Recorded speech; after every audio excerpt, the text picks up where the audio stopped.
Since June, 3 of President Biden's cabinet members have made the trip to Beijing and Shanghai and other cities across China as part of the Biden administration's efforts to stabilize the U.S.'s worsening relationship with that country.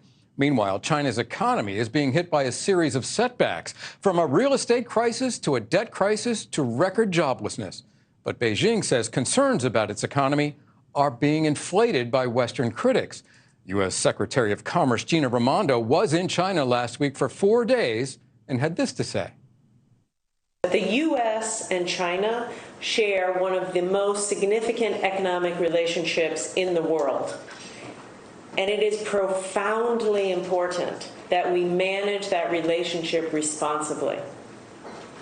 Profoundly important for the Chinese economy, profoundly important for the United States economy, but frankly, profoundly important for the rest of the world.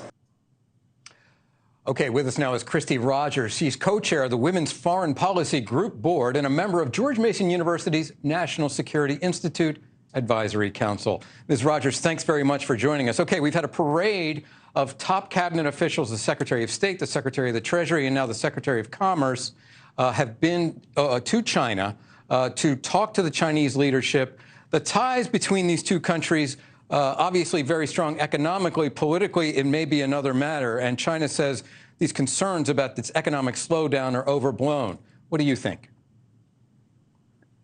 I'm hoping they're not overblown, but not for the Chinese people, but for the Chinese Communist Party. Look, I do think the Biden administration needs to engage in dialogue with the Chinese Communist Party. I'm just hoping it's not a little bit too late.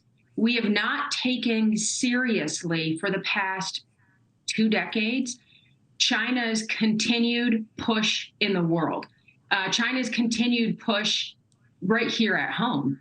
And what I mean by that is they have had a very disciplined strategy long term, and they're implementing it. And it is I hate to use this word, but it is almost like locusts. They are going to countries with the whole sense and purpose is to gain their natural resources, gain access, and gain control.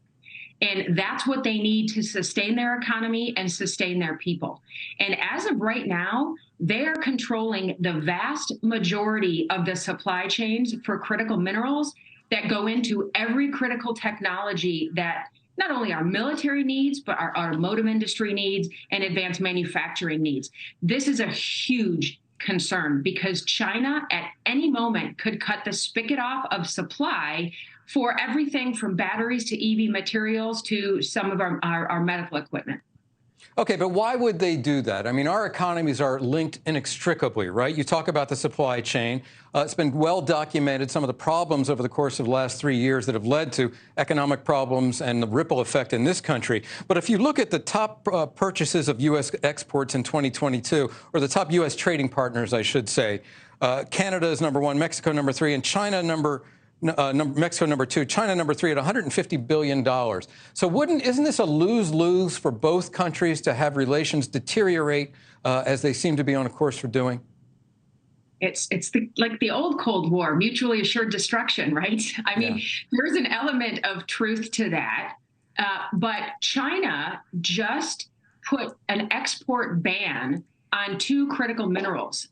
It has not gotten a ton of press, and I think it's gallium and germanium, if I'm saying those correctly. But those 2 critical minerals are extremely important for some of our military technologies. And some folks are like, well, they're just testing the waters. It's a flick in our forehead. No, they knew exactly what they were doing. And they did this to Japan 10 years ago. I think China is trying to leverage their testing to see how far they can go. To further control their access. And they want to determine our behavior. They actually want to, and you saw from the summit last week with the BRICS nation, Brazil, Russia, India, China, they want to push the US dollar off the global stage. What does that mean to my parents sitting home in Michigan? That means that every single solitary interest rate for home mortgage, for inflation, is just going to go through the roof.